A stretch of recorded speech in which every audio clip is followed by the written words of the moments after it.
안녕하세요. 임동훈 목사입니다. 오늘 날마다 말씀과 함께 본문은 히브리서 1장 말씀입니다.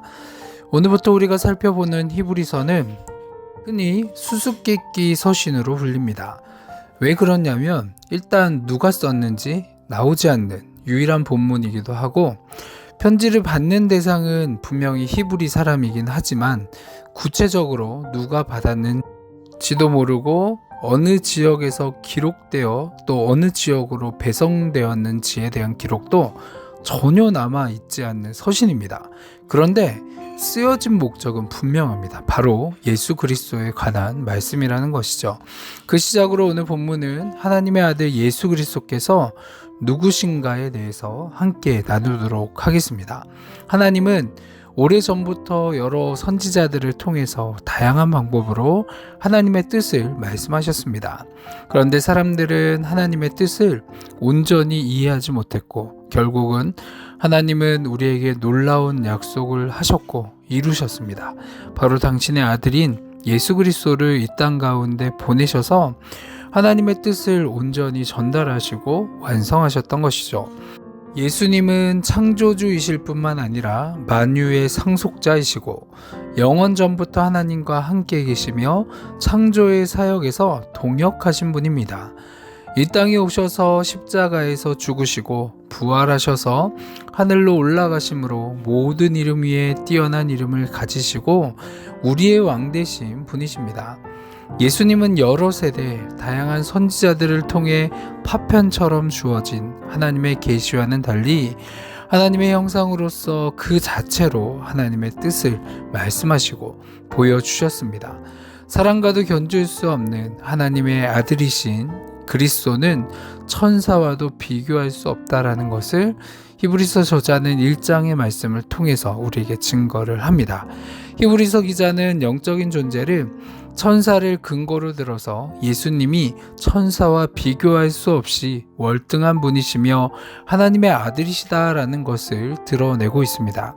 히브리서 기자는 총 7개의 구약의 말씀을 근거로 예수님께서 천사와 비교할 수 없다라는 것을 강조를 합니다.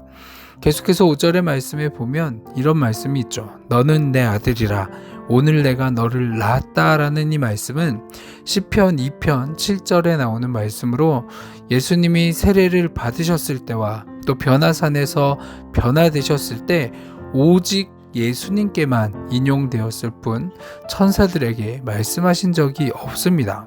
그리스도 외에 어떤 천사나 인간도 이러한 영광을 누릴 수가 없는 겁니다.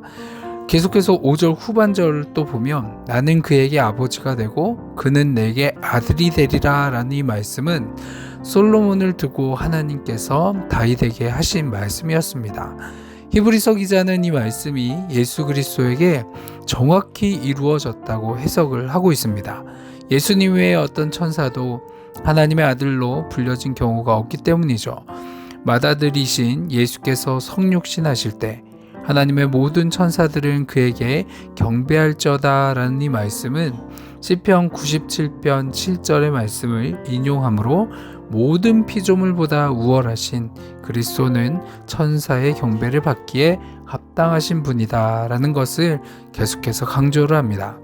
하나님은 어떤 천사에게도 당신의 우편의 자리를 허락하신 적이 없다고 합니다. 천사는 자기 백성을 섬기기 위해서 창조되어진 존재일 뿐이지만 예수님은 하나님의 보좌 우편에 앉으신 하나님으로 만유의 통치자이신 분이 바로 예수님입니다. 이러한 예수님이 우리와 함께 하실 뿐만이 아니라 우리의 죄를 정결케 하시고 우리에게 말씀하시고 이 세상을 다스리시며 여전히 하나님의 그 사랑을 우리에게 비춰주고 계시는 분입니다. 이런 분이 바로 우리 예수님입니다. 오늘도 우리가 주님 앞에 기도하며 살아갈 때에 예수님을 도움을 덧입어 살아가기 소망하시고 또 우리에게 허락된 삶의 현장을 맑히는 인생을 살아갈 수 있는 모든 성도님들 되기를 소망합니다. 아멘. 같이 기도하겠습니다. 사랑이 많으신 하나님 아버지, 당신의 뜻을 무지한 우리에게 알려주시기 위해 예수 그리스도를 보내주셔서 감사합니다. 예수님을 통해 밝히 드러내신 하나님의 뜻을 헤아려 만유의 창조이시며 통치자이시고 오늘도 우리를 죄에서 정결케 하시는 주님 앞에 나아가 복된 인생을 누리며 살아가게 하여 주옵소서. 감사합니다. 이 모든 기도 사랑이 많으신 예수 그리스도의 이름으로 기도합니다. 아멘.